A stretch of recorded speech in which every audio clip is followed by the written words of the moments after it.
more pronounced and vocal. The 25th Amendment. Now, what is the 25th Amendment? And let me read it for those who don't know.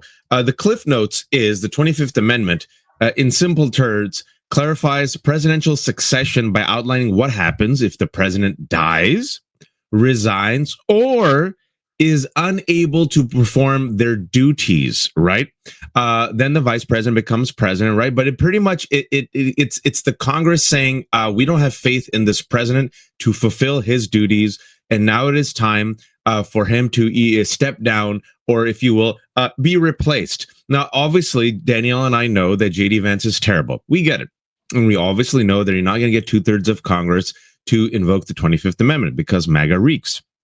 However, just because you knew that Donald Trump will not be removed, that didn't mean you still shouldn't, have impeached him. Oh, for trying to strong arm President Zelensky, right, and threaten an ally, or inciting a violent insurrection against our free and fair elections, and then later on he then became president, and I don't know, pardoned 1,600 of those individuals, and now those 1,600 individuals, some of them are looking for compensation from the United States government, and one of them, Ashley Babbitt, is seen as a martyr, and her family got $5 million in a wrongful death suit, and in a gold-plated coffin she rests because now she's a hero. Oh, I'm sorry. Forgive me for my rant. So there's multiple reasons why, and we're going to make the case on today's show on Labor Day, why Donald Trump should take a rest, a long, permanent rest. He should not be laboring anymore as a president of the United States. In fact, we're going to make the case. Has he ever labeled as a president of the United States? Yeah, well, if he wants to go and meet his creator, he can go meet his creator as well. Danielle and I are perfectly fine with that as well. And speaking of which, it is pretty clear, folks, and this is just based on the evidence of our eyes and what we have heard and what we have seen, that this man is clearly unwell. I want to remind everyone, he is the oldest person to ever be elected president. He's now 79 years old, Danielle. He has swollen cankles. The White House press, couldn't BS it because of the photos. The swollen blotch on his hand that they try to cover with makeup cannot be covered up. He was not seen Wednesday, Thursday, Friday. And then on Friday night, after Danielle and I had a democracy-ish all throughout Friday night, everyone thought he was dead because there was nothing scheduled for the weekend. I'm not making this up. That was a trending story. Like, is he dead? Give us proof of life. And so, folks, first and foremost, in our argument for the 25th Amendment, I believe he is not well and something is wrong with his health. And that alone should trigger national concern. Danielle. So, I mean, here's the fact of the matter. I knew that my weekend wasn't going to turn into Christmas with the kind of announcement that we were all waiting for. Where is Donald Trump? The fact is that the man is unwell. And, and Lev, who you interview often, Waj, on your Substack, the Left Hook. So here is according to Raw Story. Ex-Trump associate Lev Parnas on Sunday reported on some of the devastation going on in Ukraine at the hands of Russia. He then delved into the president's health. And where is Trump? Absent, silent. He has not appeared publicly in more than 3 days. Social media is ablaze with rumors that he is dead. He wrote, "My sources tell me he is not, but what I am hearing is even more alarming. Donald Trump's health is deteriorating. His condition is being kept very close, whispered about only among the tightest circle." Raw Story goes on. According to Parnas, the reality is something is wrong, very wrong. And while America is kept in the dark, while his inner circle hides it, dictators overseas are already calculating their next moves in a world without him. We went on to talk about the dangers of reporting on Trump's condition. So here's what he said. This is Lev Parnas. This is Raw Story. "I tell you these things not lightly, but at great risk. I risk a lot by bringing you this information, and so do my sources, because these are not ordinary men. These are the most powerful men in the world, and they don't play by the rules. They don't want you to hear what I'm telling you now. But I know how they operate. I know the games they play. Remember, I was Trump's right hand.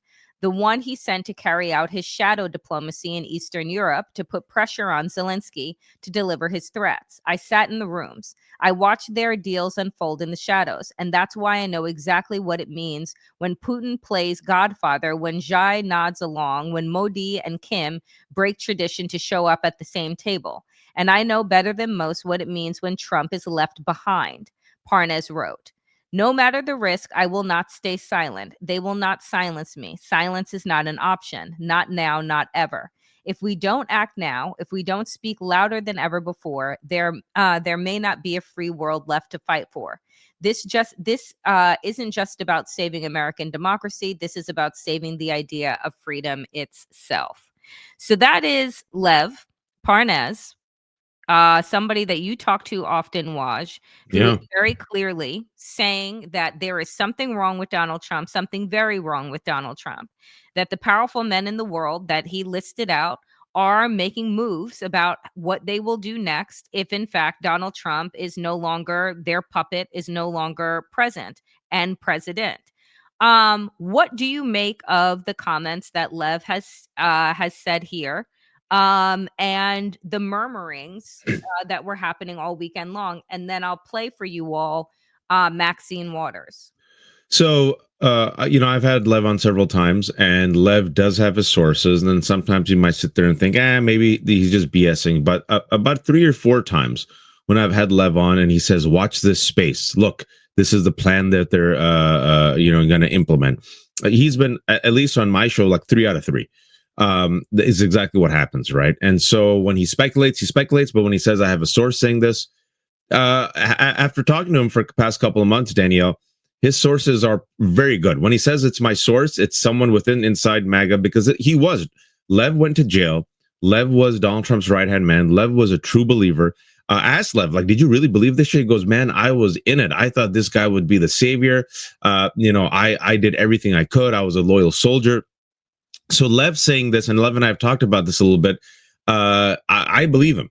And again, I want everyone to trust the evidence of their eyes and of their ears. Just look at him. He does. Look, we don't want to be disrespectful to those who are elders, unless if it's Trump, then be disrespect away. And Mitch McConnell, I don't give a shit. And also Senator Kennedy, Foghorn Leghorn, and others. The list kind of runs on. So yeah. So yeah, but when you get older, these things happen. And I used to live with my grandmother until she passed away. She had the same conditions.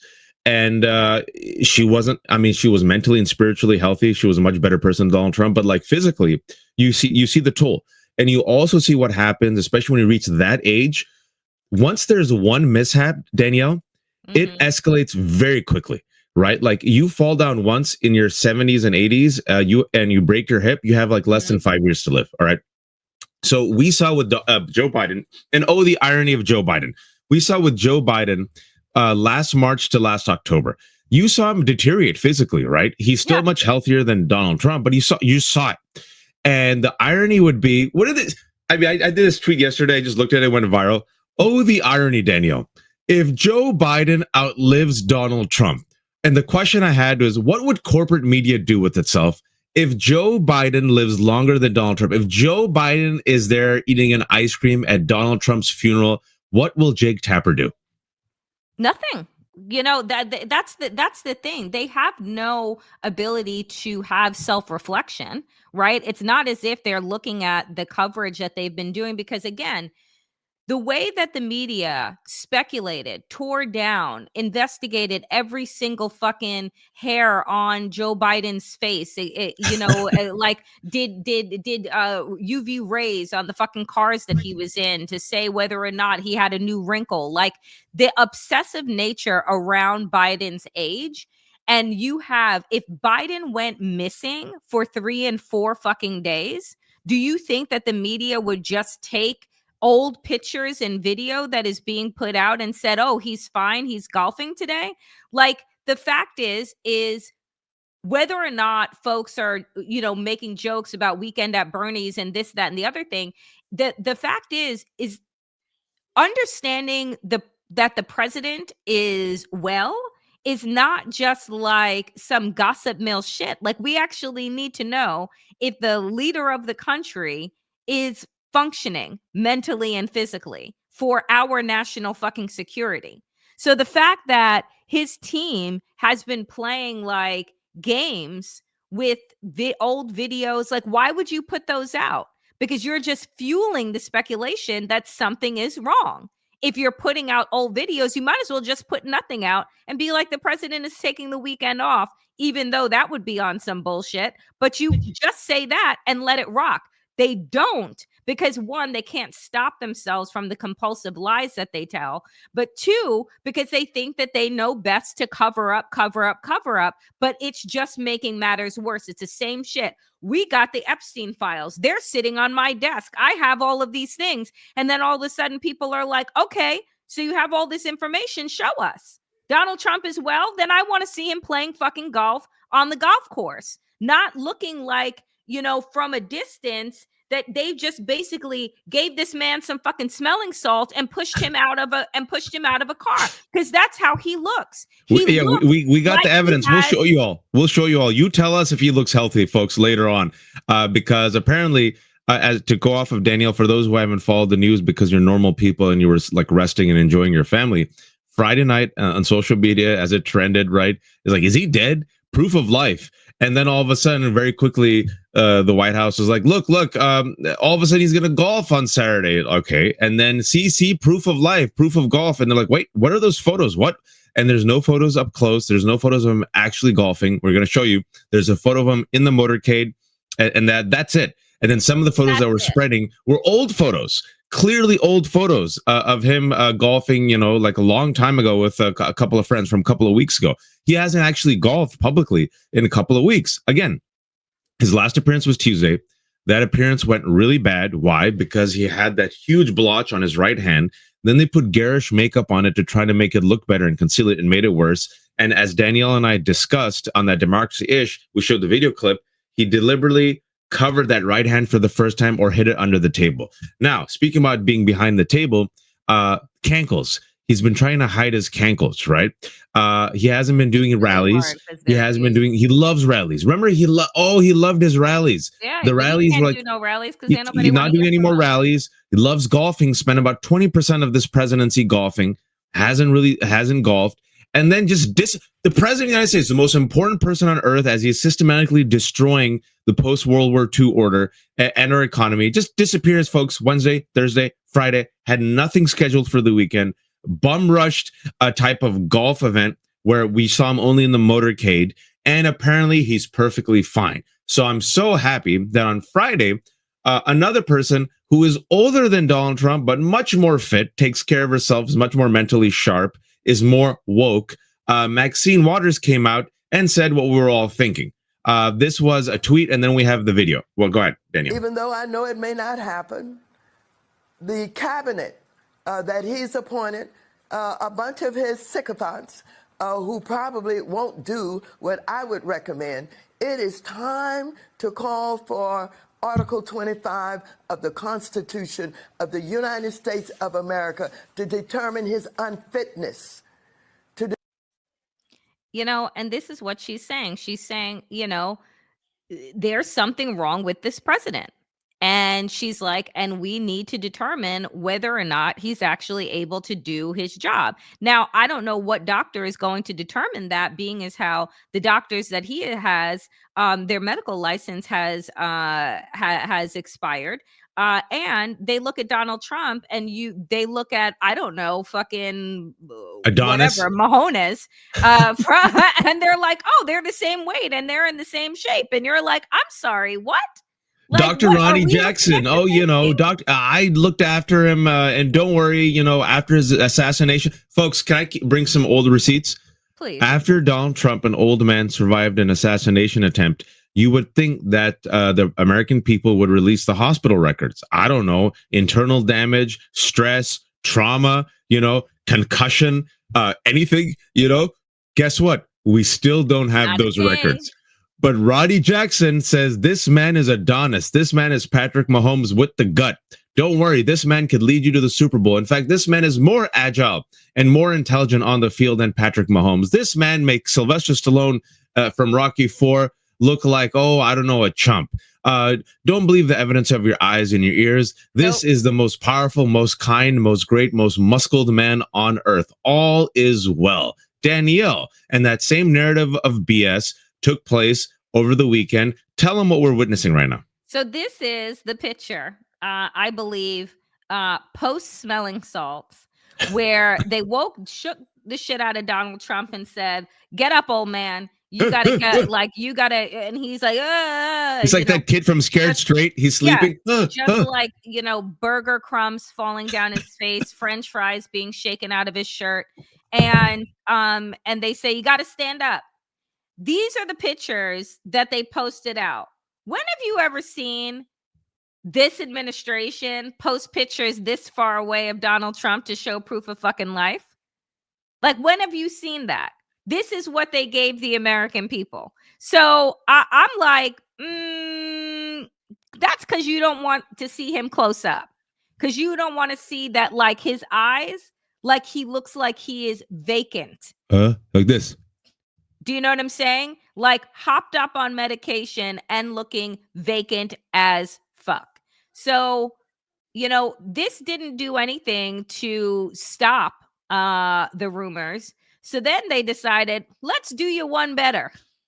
And they post this. They post this yesterday afternoon. Never felt better in my life. Also, DC is a crime-free zone. President DJT. But notice he didn't say thank you for your attention to this matter. Because he doesn't have attention to any matter right now. So I look, if you are so well, you're not. I just like Chris Webb said, are you guys buying this? Because I'm not. His account has posted over a dozen times in the last hour. This was yesterday. Someone is overcompensating for him. What are they hiding?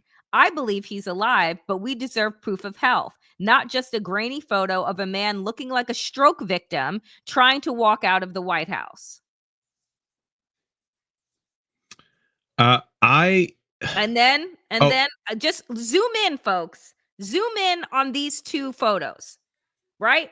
On the left-hand side, you have Joe Biden and his granddaughter, right? Looking healthy, agile, alert. On the right, I don't know what the fuck that is.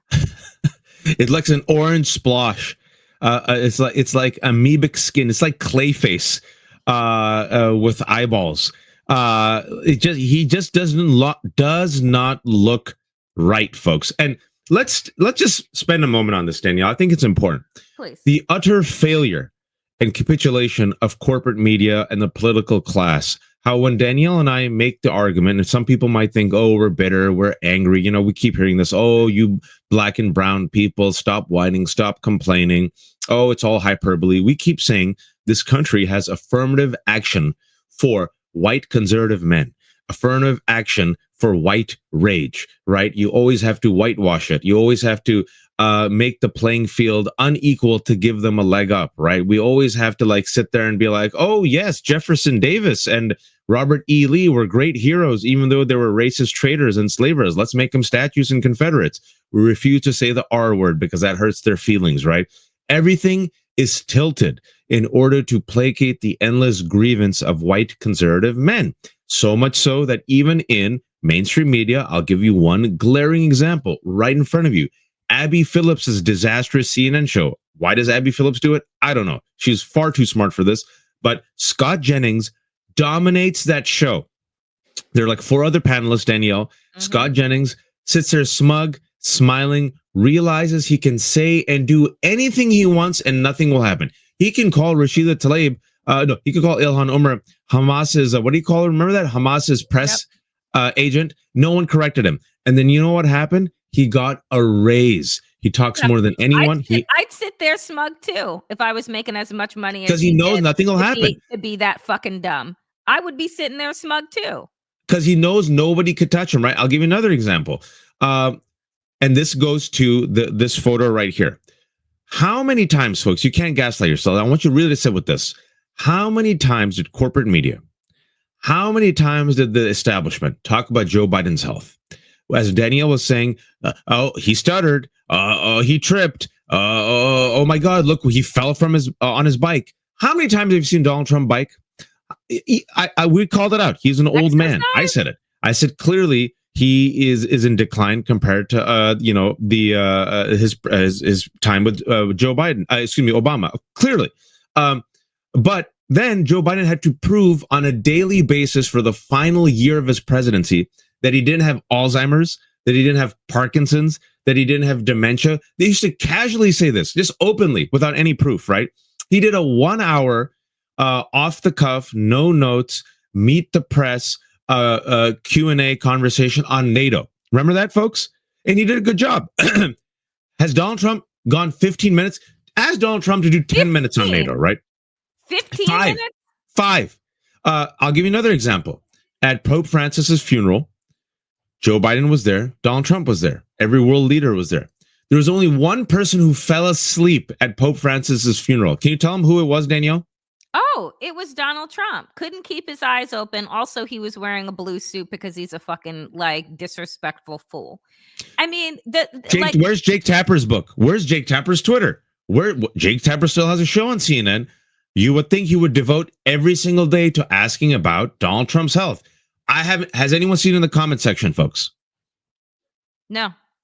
I mean, look, it is the double standard of all double standards that Joe Biden had to do a tap dance backwards and forwards, like on a unicycle, taking a breathalyzer, having, everything investigated for him to convince the American people that he was okay.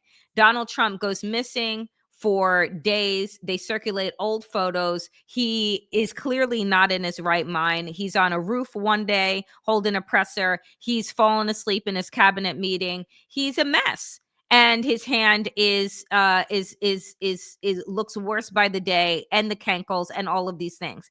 Donald Trump is not well. We have not had a truthful health report of Donald Trump, not in his first term and not in this one. And in this one, he looks wildly different than he did 4 years ago. He looks very different than he did a year ago. Now, folks in the chat are talking about, well, JD Vance is going to be worse and blah, blah. Folks, I actually don't give a fuck. Okay, we're in a fascist regime, whether it's Donald Trump that is at the head, or it's Elon, or it's Elon Musk, or it's fucking JD Vance. But the fact of the matter is that Donald Trump, the cult of personality, he is the one that has galvanized millions of people to follow him. Him being unalived, right, is a big fucking deal and would be a big deal regardless of if JD Vance is waiting in the wings, because MAGA doesn't like JD Vance. They don't trust JD Vance, and they know that he is a puppet. He is not a personality. So that all being said, can I say also this, Danielle, real quick? Even though it's not going to happen, it's just good politics. It puts it out there in the mainstream narrative. The man is unwell. The man is unwell. The man is weak, right? If he's weak, MAGA's weak, Republicans are weak, especially as they are marching towards authoritarianism. And as we have said on this show, we've been saying it for a while, like for 2 weeks now, before it became mainstream, we said, I don't think he's well. And we've been saying this is why they put Project 2025 on steroids, and they're accelerating a 4-year plan into a 1-year plan. So it also helps throw sand in the gears of the dismantling that they're doing of our economy, of our healthcare, of our trade relations, of our immigration policy, right? It wakes the nation up, folks. And it's also a damn good story. What happens if the singular figure who has dominated international news and our consciousness, like the Freddy Krueger has haunted us for 10 years, might finally be going down? Here's hoping. So moving on, because there is something that is absolutely for sure going down that we don't even have to speculate about, which is our entire economy. So the U.S. middle class, this is from the Wall Street Journal, generally considered to include households. And I'm going to say this, Waj, and then follow it up with I don't understand how this could possibly even be considered middle class. But middle class is considered to be households making roughly $53,000 a year to $161,000 a year.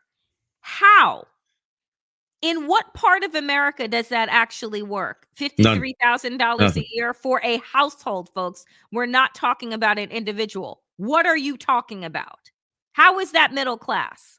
So, I mean, one, the numbers are wildly skewed when it comes to like understanding our caste system here in the United States. But what they are saying is that after months of tracking high income earners, increasing confidence about the economy, households making between 50 and 100,000 have made an abrupt about face in June. They now more closely resemble low income earners' gloomier views about the economy. Now, again, I find this really troubling that we're talking about middle income not as an individual making six figures, but a household making six figures, or half of that being considered middle income. Because if you're a family of four living on 53,000 in New York City, I'm at a loss. I'm at a loss of where you actually live. Like you're barely making it. I mean, you're barely surviving. I think barely. I mean, and that those numbers need to be revised because I remember 14 years ago when I was in the Bay Area as a single man, I was making less than that, clearly. And I went to go do my taxes, HR&R block. And the guy's like, oh, okay. So very rough year.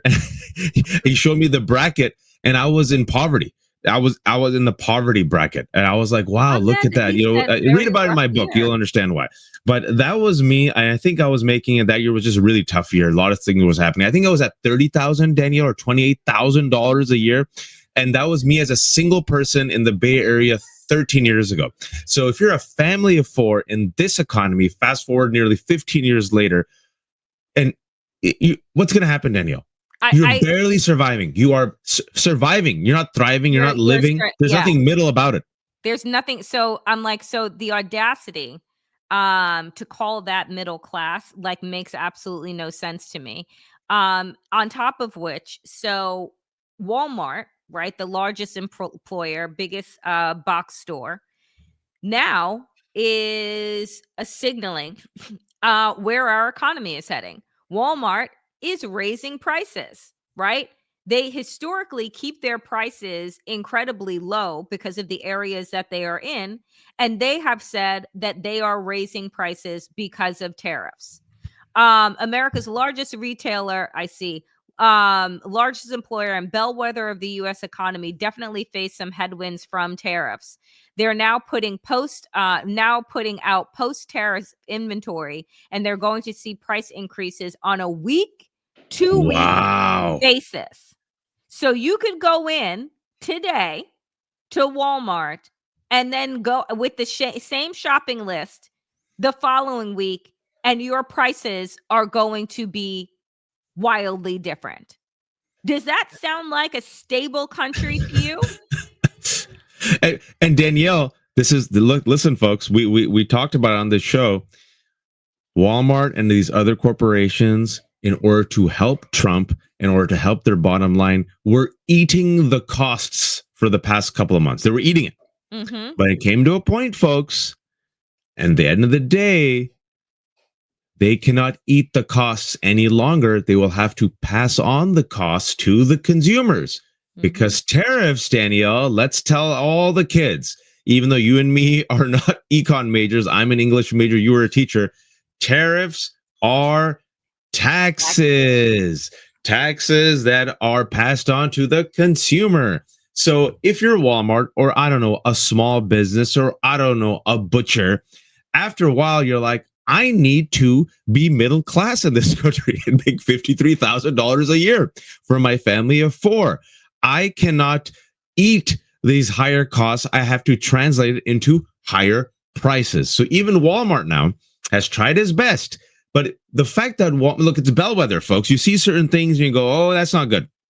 especially as Danielle said, Walmart, it ain't just like mom and pop shop. It's like it's one of the largest employers in America. So and loves it's them why their they Donald. but I just want to say, side note, it's why they end up bankrupting the places, the small businesses of the towns and cities that they go into, because no one can compete with their low prices, right? Like, so now that Walmart and their low prices, what they're known for is basically saying to you, yeah, don't expect this moving forward. We have to raise the prices, which again, they could cut their CEO's pay. They could give the shareholders Silly less, goose. you know. Danielle, why are you saying silly I things on know Labor Day? the CEOs that make 600 times their lowest paid employee, they could do that. But then where would they put their 64th car at their fifth house? So that's just the thing to me, is that Walmart basically killed the mom and pop shops because of their pricing that they're able to do at the size that they are now saying to you, oops, we can't continue to eat these prices. Y'all gonna eat them now. It's not low prices. It's Yeah, lowish. maybe Lowish lowish. prices. It's inshallah low prices. And folks, the reason why, and again, we're not economists, but thankfully, Justin, I've had him on my show, fantastic economist, professor at Michigan, who really breaks things down at a clear level. And every time I have him on, people really appreciate it. Why the attack on the Central Bank of America, the Federal Reserve, is such a huge deal, and why Donald Trump's meddling with the federal bank in the form of, wait for it, trying to fire the black woman, the first black woman on the board, Lisa Cook, is such a big deal, is because, folks, you never, ever meddle with the central bank. Republicans don't, Democrats don't. Even Hitler didn't. Hitler was like, you know what? I'll be genocidal, but that's a step too far, right? Because it shakes up the economy, it shakes up consumer confidence, it shakes up world markets, especially when you have the world's most powerful and wealthy country, the United States, that does it, right? Because then the world goes, whoa. If you're messing up with the federal bank, right? I don't know. I don't know about my investments. I don't know about my stocks. What's happening, especially when this administration, that again, because the economy is doing so well, the Bureau of Labor Statistics just last month came out with what? Job data, and Republicans thought it'd look really good. And those job numbers were no bueno. In fact, they were so no bueno that Donald Trump said, "I don't like the job numbers. I'm gonna fire that woman, Dr. McCantrifer, because I don't like the statistician. I don't like the numbers. So let me fire the qualified, competent commissioner, a doctor, and replace him with an unqualified white man who participated in the January 6th insurrection, and on a giant screen behind him has Hitler's favorite ship. What could go wrong?" So tell him, Danielle, what happens around the world when a president interferes with the central bank and tries to force them to cut interest rates to save his sinking economic ship as a result of his terrible trade wars and tariff policies. Well, take a look at the chart. Take a look at this lovely chart that shows what happened when Trump said that he announced his firing, or trying to fire, Fed Governor Lisa Cook. Everything took a fucking nosedive. And what is written here is said, if Trump were operating in the best interests of America's businesses, his move to fire Lisa Cook would cause stocks to shrug or maybe rise. But they're saying this is dangerous. This move serves Trump, but not America. Our economy is at risk when the president undermines the Fed. And that is what happens. This was S&P futures last night. This is what happened, right? So, folks, I every single sign, everywhere that we look, there are more examples to tell us. We brought all the receipts today, folks. We told you we're going to make the case that everything that Donald Trump has done, there's not a single thing that Donald Trump has touched that hasn't tanked, right? So now they are saying, because of Donald Trump's increased tariffs on aluminum and steel, quote, right now the tariffs look like this is a negative for the robotics industry and manufacturing in general for the U.S. You think? Remember, he was going to bring manufacturing back. Whoopsie. Whoopsie. And speaking about the future and AI and robotics, which is what the billionaires want. Whoopsie. So robotics and manufacturing and when it comes to trust and faith in the economy and job data and folks, it's only been 7 months. Remember, he ran on the fact that he was going to lower prices. Vote for me and the prices will come down immediately. Prices of gas, high. Prices of milk, high. Price of grocery, high. Now, as we know, just using Walmart as one of the many examples, sorry, folks, tariffs, too much. We can't eat it anymore. Got to pass it down to the consumers. Higher prices. He literally ran on the promise that he will bring down the price of groceries. That was one of the main reasons why people being freaking self-destructive and living in the United States of amnesia said, yeah, let's give the presidency back to the guy who's been bankrupted more than 6 times and squandered his daddy's $400 million and hasn't paid taxes and is a criminal and, led us through a pandemic in which eventually more than 1 million people died. That guy, the art of the deal. We live in the dumbest country on earth, folks. And lo and behold, shock. I wasn't the biggest Hillary Clinton fan, but I'm like, all right, if it's Clinton versus Trump, I'll go with Clinton, qualified, competent woman. And this country said, a female, ovaries in the White House? That's disgusting. I'd rather punch myself in the face and be middle class with $53,000 a year. So that Hillary Clinton reminds us, I think this was just a tweet from yesterday or 2 days ago. Yeah. Here's a growing list of countries choosing to pause mail deliveries to the U.S. because of Trump's stupid tariffs chaos. Did anyone vote in 2024 to become the new hermit kingdom? That's a good line. Japan, kind of important. Singapore, Spain, New Zealand, South Korea, Sweden, France. Oh, that ally. Australia, ally. Denmark used to be an ally. Austria, Germany. India. Oh, the world's largest democracy with more than 1 billion people. And then also speaking about tariffs and how it's now impacting people in the weirdest of ways, including yours truly. Oh, the pain, Danielle, the pain. Show them to the image. Oh, thanks to America's ever-shifting trade policies and Trump, Lego, the #1 toy manufacturer, has stopped shipping more than 2,500 pieces from its pick-a-brick program to both the U.S. and Canada. He even effed up Lego for America. And Danielle, I'll personalize it. What does this mean? So it was like Friday, right? I was like, I have a long weekend. You see these Lego sets I have here behind me for the kids. Once in a while. You see how you said for the kids? For the kids. Once in a while, the cat, right, gets up there. I have like 400 kids. So you miss like a couple of pieces here and there. And I don't know. It's my middle-aged hobby. It's either this or cocaine. So there was like a list. There was like a list of like 4 or 6 small pieces, right? And I wanted to be like completionist. And there's the 1989 Batmobile, and the cat like let this one piece go. I can't find it. So literally, before I saw this news, I'm like, it's the weekend. I have a little bit of time. Old man hobby. I'll just sit there on the Lego site, as someone does, and I'll they have you put the serial number of the brick, and you put it all together in one order, and voila, 3 days later it comes to your home. Easy, right? I was like planning on it, Danielle, and then I read this, and I'm like, mother effer. You had to F up Lego.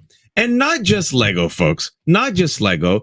I always remind people that who voted for Donald Trump? These young bros. These dudes who love Joe Rogan, Wellness Factory. They love their video games and they love their comedy. They love saying the R word and the F word. They love their PlayStation and their Nintendo Switch. Danielle, can you tell them what's been happening to the gaming industry? Oh, well.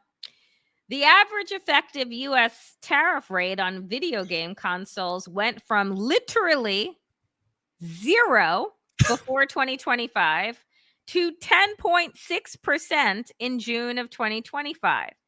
It was double that as recently as April when larger China tariffs were in effect. It just so happens, by the way, folks, that 10% on a $500 console would be $50. So now your video consoles are costing $50 plus more. PlayStation gone up?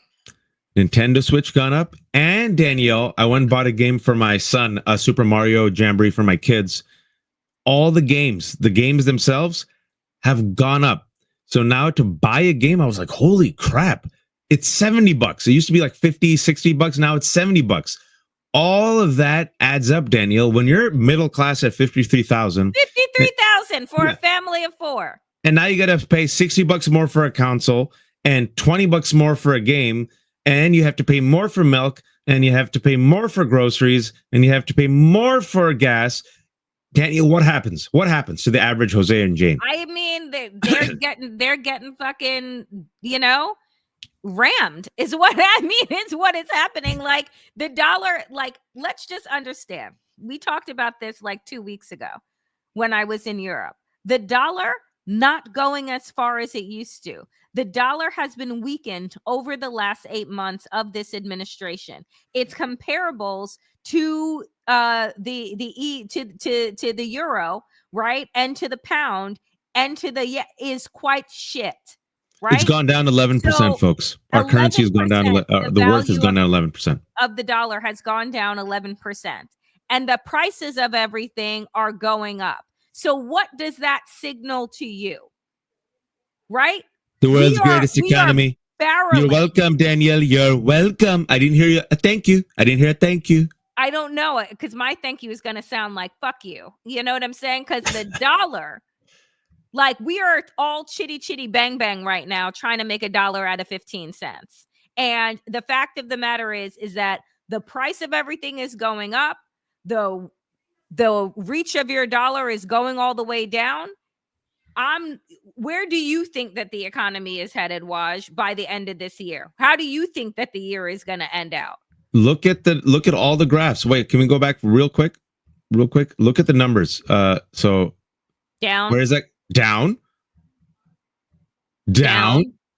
Everything is going. Speaking about going down, tell them about tourism. Okay. This just came out on CNN. So now, right? And we have been following this because the trends are not just international, but are domestic as well. Tourism, small businesses, and international travelers, we're about to lose several $billion, like into the tens of billions of dollars. Why? Because no one wants to come here, right? And so this year, we are the only country out of 184 economies that are tracked by world tourism that has gone down. The only country that is USA. USA. We already lost about $12 billion, and they were projecting a total loss leading up to 2026 of about 40 to 50 billion. It might be more because no one wants to come to a shithole country where the president and his base think that they're invaders, and no one wants to get arrested, and no one wants armed masked agents harassing their family. And they're like, yeah, I'll pass. And a story I said before on their show, but I'm not making this up, folks. All right. You all know my family's from Pakistan. I've been back many times. They're from Karachi, Pakistan. Karachi, folks, mega city, urban city. Karachi is wild. I say that out of love and also as an accurate description. All right. You go to Karachi, you got to survive Karachi. All right. It has immense challenges. My cousin, he's in his 40s. Born and raised in Karachi, did his business school here. And he was thinking about coming here just to visit, check out the town, see if he wants to move back. And so he told me a couple of months ago, he goes, hey man, I had booked a flight. I was about to book a flight to America, but it looks rough. I'm going to hold back in Karachi. When people in Karachi are looking at the United States of America and saying it looks rough, folks, I was like, damn, my cousin in Karachi feels safer in Karachi than coming to the United States of America, Danielle. That is not something that we should take lightly. Just wanted to throw that. There's some dark humor. I mean, but it's facts, right? So we've talked about this before too, because we're talking about domestic travel as well. Vegas is one of the another bellwether, another canary in the coal mine when it comes to our economy, because that's where people book their work retreats and their conferences, and where you signal a lot of things because it's cheap to go there, and hotels, et cetera, et cetera. Tourism is down nationwide, not just Las Vegas. And it has zero to do with tariffs. The primary cause is debt. About 65% of Americans are living paycheck to paycheck, and 40% have maxed out their credit cards. Not good. I don't know where these stats come from. I will say that. We pulled this from X. So I would do some more research into that, but it sounds right in terms of the debt that Americans carry. And it's like, that is not a Las Vegas thing. This is a United States thing. Florida beach cities look like ghost towns amid That's at slow summer that's at season. CNBC. CNBC said at the start of the year, 40% of cardholders in the U.S. have maxed out a credit card or come close to doing so, according to bank rates October credit utilization from about 10 months ago. Wow. And then you look at what's happening in Florida, right? Local businesses down 30%. Folks, those are COVID numbers. Do you understand? We talked about this with regard to DC and what's happening with the restaurants and small businesses in DC now that it is an occupied city. They are seeing COVID numbers in terms of like who isn't going out to eat, who isn't going out for entertainment.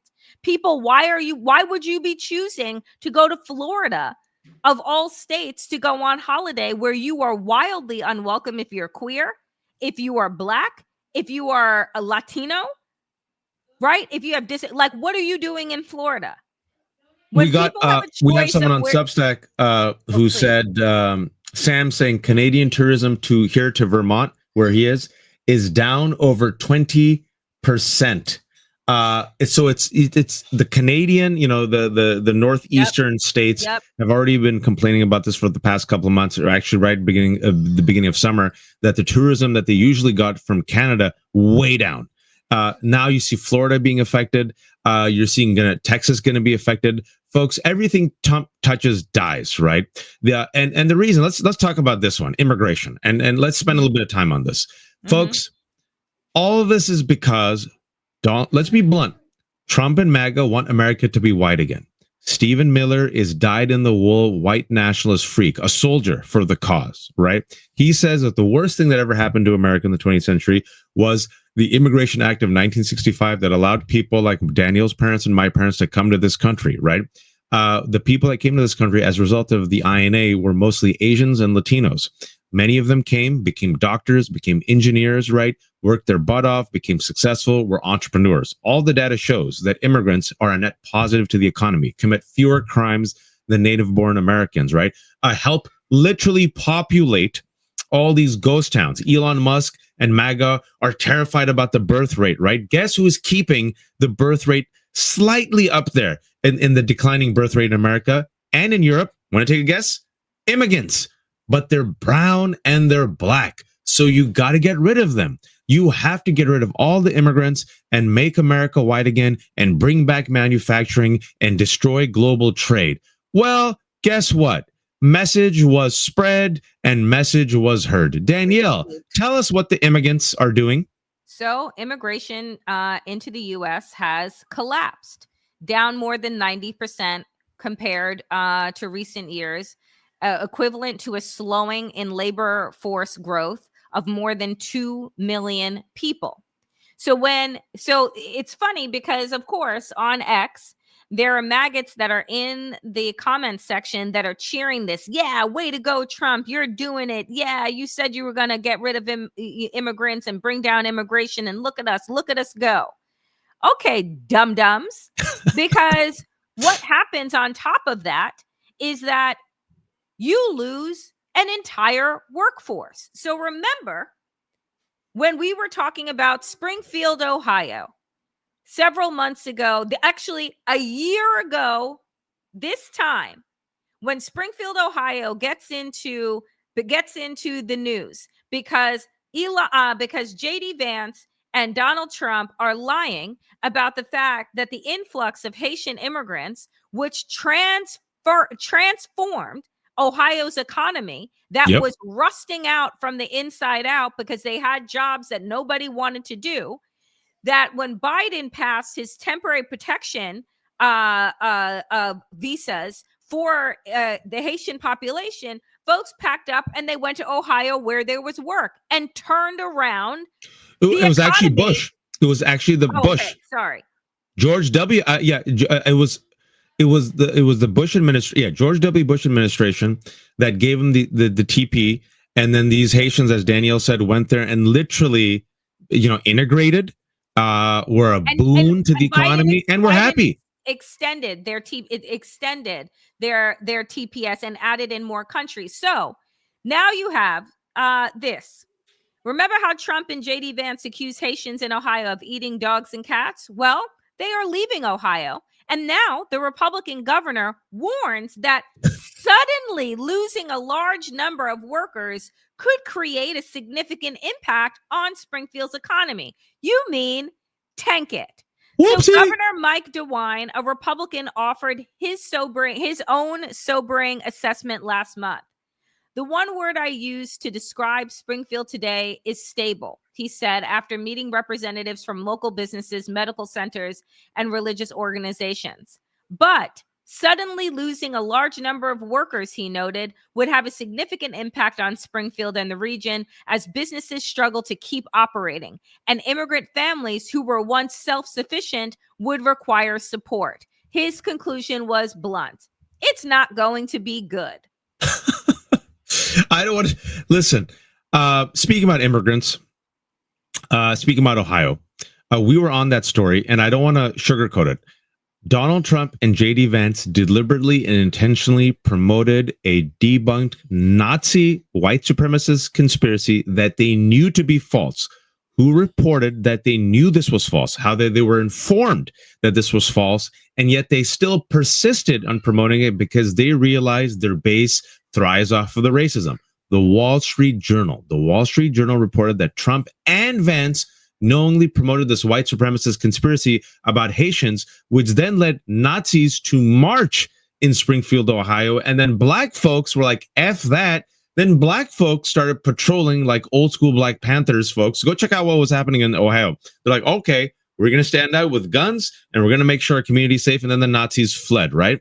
And we kept saying, this is not going to end well. You need them Haitians. The Haitians will find a way. Immigrants always find a way. And look what happened to Springfield, Ohio. Look at its economy. Now, my dad came to this country in 1966 with his brother, thanks to the Immigration Nationality Act. They were both students. And as a result, because of the timing, because of the fact they had an education, they're like, aha, the Willy Wonka ticket. 1966, the timing is perfect. We're, want to go to college. Hooray. People like us can actually go to America. So they went to America as students. And my dad, he traveled around. And right before he married my mom, he was actually in Dayton, Ohio, doing work at the Air Force, right? So my mom, when she came to America as a new bride, they landed in Dayton, Ohio. And then they moved from Dayton, Ohio, all the way to California, where I was born, and voila, the American dream. And here I am talking to Danielle. College students, foreign students, right? Just the poetry of it all. From Ohio to California, and now I'm here in the nation's capital. Danielle, you and I know that you need foreigners to come to this country, not just for tourism, not just for their brains, but also when they come to our universities that used to be number one, they pay full dollars. And when they pay full dollar because they don't get the loans, that subsidizes other American kids. Because when you got these other foreign students coming, they pay like $40,000 a year, $50,000 a year. Tell us about colleges.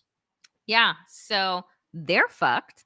It doesn't matter how much the Ivy League has decided to bend the knee to Donald Trump and to change their programming and fire teachers and arrest students and put them on watch lists and end DEI programs, et cetera, for all of the diversity, for all of the interest that people come to this country to study, to learn, to make friends, to build families. Well, colleges are now facing financial struggle because the enrollment is plummeting. One international student after another told the University of Central Missouri this summer that they couldn't get a visa, and many struggled to even land an interview for one. Even though demand was just as high as ever, half as many new international graduate students showed up for fall classes compared to last year. Half. The decline represents a hit to the bottom line for Central Missouri, a small public university that operates close to its margins with an endowment of only $65 million. International students typically account for nearly a quarter of its tuition revenue. Wow. We weren't able to subsidize domestic students as much when we have fewer international students who are bringing revenue to us. So, Mr. Art of the Deal, as to summarize, has tanked our fucking economy. The workers that would come here at all levels and all parts of our work spectrum are not coming here. Students are not coming here.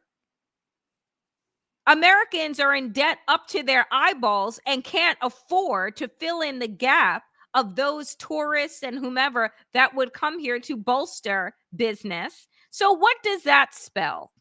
Oh, I don't know. Just an absolute fucking crackerjack job that Donald Trump and this regime is doing to bust up our fucking economy, to fire hundreds of thousands of workers from the federal government, right? To gut our schools, to gut manufacturing. I mean, like, you want a prize for how fast of a decline that you can usher in? That's what Donald Trump could get for a decline, could get for a prize. And It reminds me, the example I gave was corporate raiders, these hedge funds who come in, right?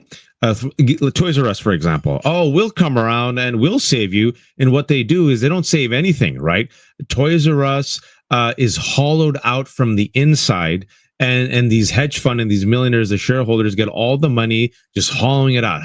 It's like that movie, There Will Be Blood, where Daniel Day-Lewis says, I drink your milkshake. And these are the oligarchy, and milkshake is America, and they're drinking all of our milkshake. Just literally like corporate raiders, raiding our pensions, raiding our healthcare system, raiding Medicaid, raiding Social Security, the prison industrial complex, right? Hollowing us out, folks, from within.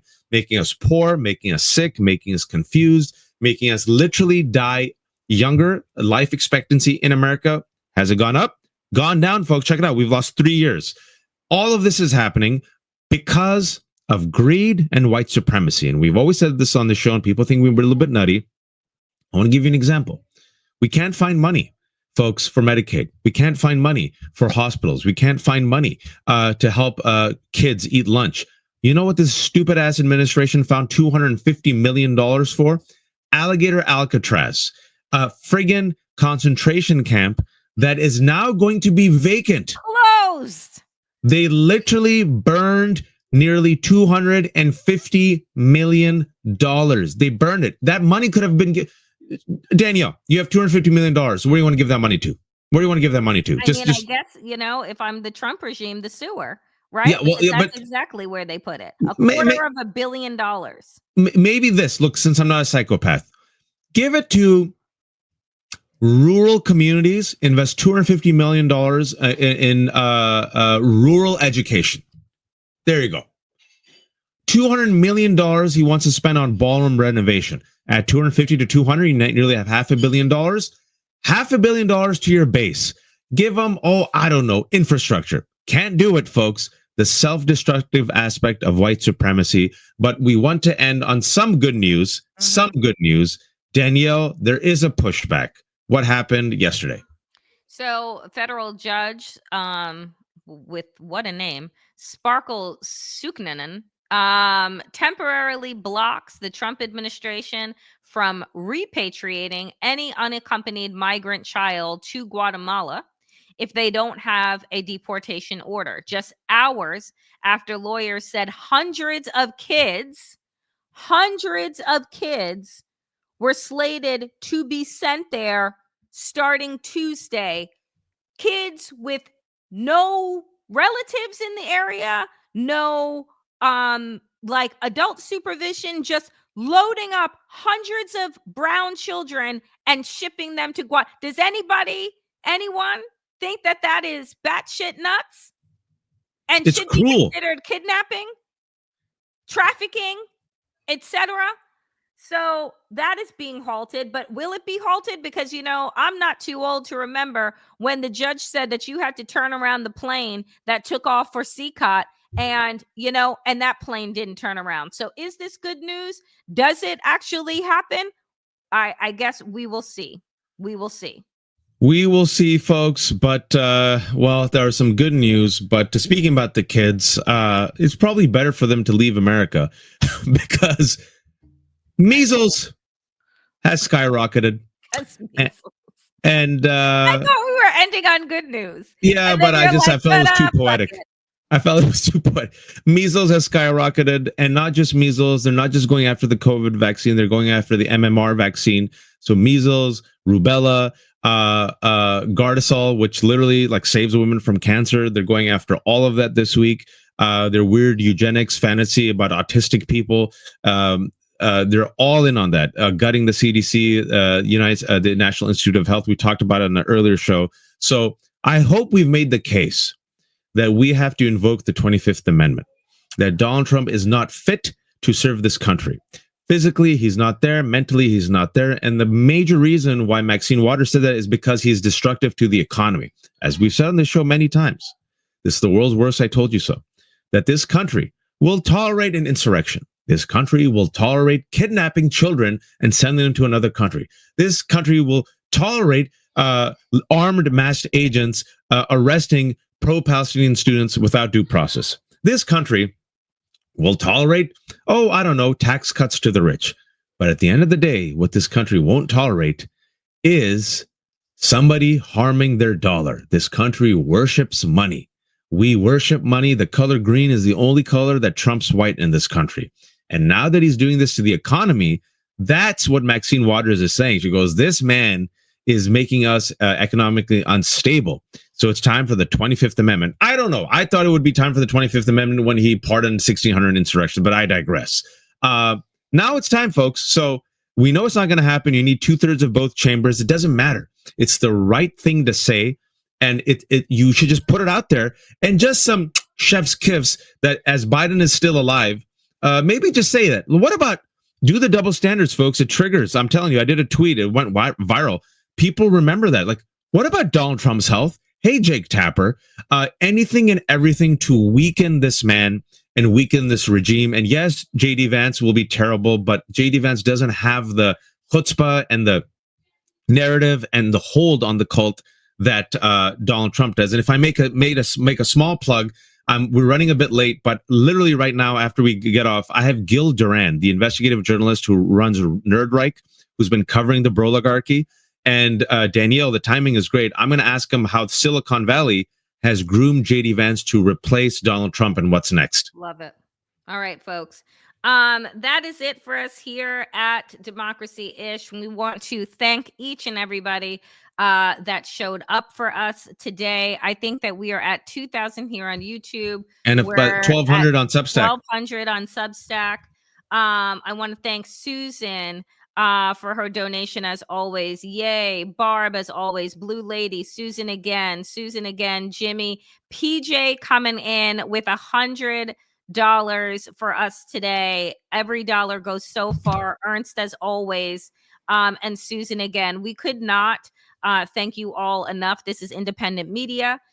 Every dollar that we get, every cent that we get goes towards our ability to create the kind of content that you all deserve. If you're watching us on Substack, do consider subscribing. Waj and I never put our content behind a paywall. And if you have a few bucks, consider becoming a paid subscriber to both the Left Hook, where Wajahat is, and the Damn Digest, where I am. Folks, we will be back on Substack on Wednesday for our midweek check-in to see what batshit crazy things happen between now and then. So make sure to follow us. Be well, be safe, and as always, as Waj says, don't be a fascist. Thank you all for watching. And if you're still on Substack, jump on. I'm going to be talking to Gil Duran, and he's an expert journalist about the broligarchy and the Silicon Valley tech fascist bros. And who needs to rest on Labor Days? Not children of immigrants. No, I'll be back at 5 p.m. Eastern with the Danielle Moody Show. Bye, friends. Bye, Danielle. Bye, everyone. Bye.